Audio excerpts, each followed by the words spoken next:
پنجشنبه ها برید قبر خالی رو نگاه بکنید، قدم بزنید بگید من اینجا همینجا شب من میخوابم. برید این بهشت زهرا ببینید اینا رو میارن غسل میدن، برید اونا که خانوادهشون اجازه میدن برید غسل رو نگاه کنید. بله استحباب شدید داره، هم دفن بکنی هم خودت بشوری، نه که نگاه کنی فقط. برید نگاه بکنید ببینید تا یه ماه ریستارتید. ما داشتیم، اشتباه نکنم جای خوندم، اشتباه نکنم چون در مورد معصومه خود با ترس و لرز دارم میگم که امام سجاد نگین انگشترشون موت بود. مرگ. که هر بار من این انگشترم که دائم تو دستمه، ماهی که تو قنوت چی میچرخونیم نگاه کنیم یاد مرگ بیفتیم. من دوستی دارم که عکس قبرستون اون قبرهای خالیشو زده تو اتاقش، یادم نره. اصلا آدم چموشی میکنه وقتی مرگ یادش میره. والا ذات انسان چیه؟ میدونی مشکل اصلی یهودی‌ها چیه؟ قرآن میگه، سوره جمعه میگه اینا مرگ از یادشون رفته. ببین چه لنگ و لغتی دارن میریزن پدر سوخته های صحیح نیستا. این از همین یاد مرگ خیلی مهمه. مولا علی فرمود یاد کنید در هم کوبنده لذات را و تیره و تلخ کننده شهوات را و دعوت کننده جدایی ها را. یعنی چی؟ الموت. یاد کنید، زیاد یاد کنید.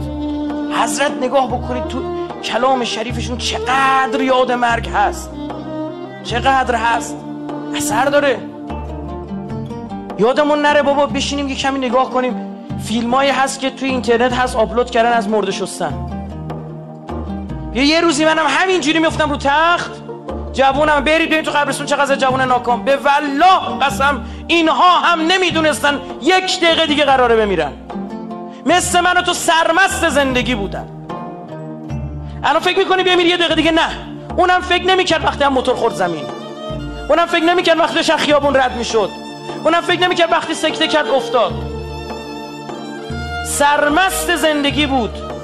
مرگ ویژگیش خرمال کردنه، راه بازگشت هم خدا شاهده نداره.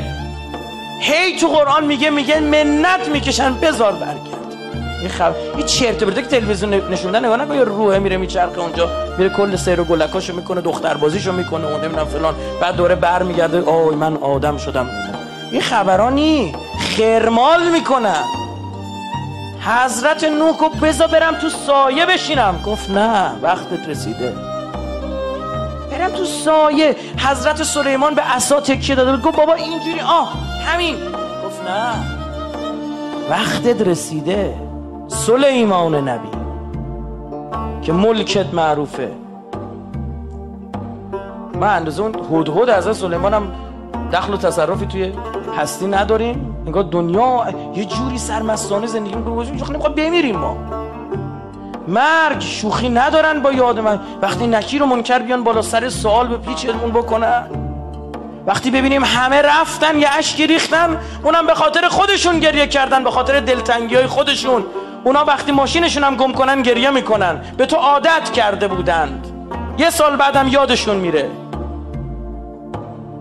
میذارن تو میمونی و اعمالت که تجلی پیدا میکنه در قالب اون عذابهایی که سراغت میاد. عزیزمون دیشب فرمودن محب اهل بیت آتش دوزخ نمیبینه. من به شما بگم ایشون منظورشون احتمال بسیار زیاد این نبود. محب اهل بیت در جهنم خالد نمیشه، یعنی دائم تو جهنم نمیمونه. روایت میگم تنتون بلرزه، میخوام تنتون بلرزه. حضرت امیر فرمود امیرالمومنین، من نمیگم حرف علی سختتونه، به امیرالمومنین اشکال وارد کنید. حضرت فرمود برخی از محبین ما هستند که 300,000 سال از عذابشان در بالاترین طبقه دوزخ میگذرد، آنگاه ما اجازه شفاعت مییابیم. محب اما نماز نخونده، محب اما زنا کرده، محب اما دزدی کرده، محب اما نزول خورده، خالد در جهنم نمیشه. 300,000 سال هم نمیدونیم به این سالا گفت آقا یا به اون سالا، سالای این دنیا یا اون دنیا. 5 مرتبه تسبیحت میکنن تو همین دنیا گناه کرده باشی صاف. خوش به حالت که تو همین دنیا با بلایا و مصیبت ها صاف بشی، نشه لحظه مرگ آخ آخ میگه مثل پنبه از خار مغیلان کندنه. خیلی سخته، خیلی سخت. نشدی بهشت یا جهنم برزخی تا روز قیامت یه جا هست دیگه. تو بهشت برای خوبا که پاک شدن، جهنم برای کی؟ او بدا خطاکارا، هر محب اهل بیت ها تو دنیا پاک نشد.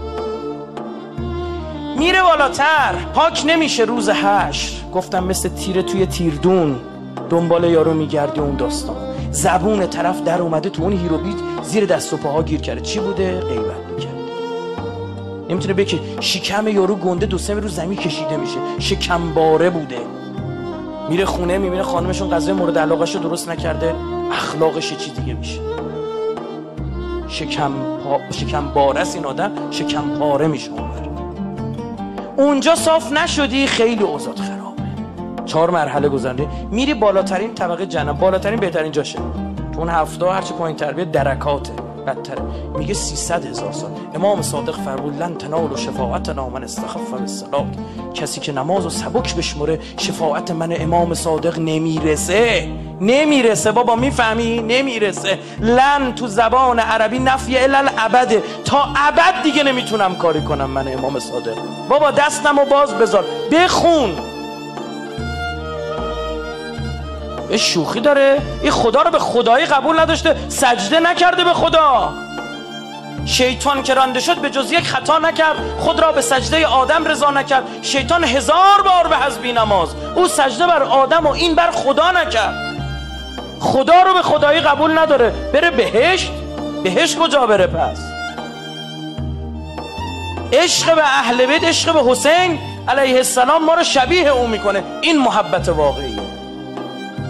به نظر من جز ولد الزنا کسی نمیتونه بغض اهل بیت داشته باشه. مگه چه بدی کردن؟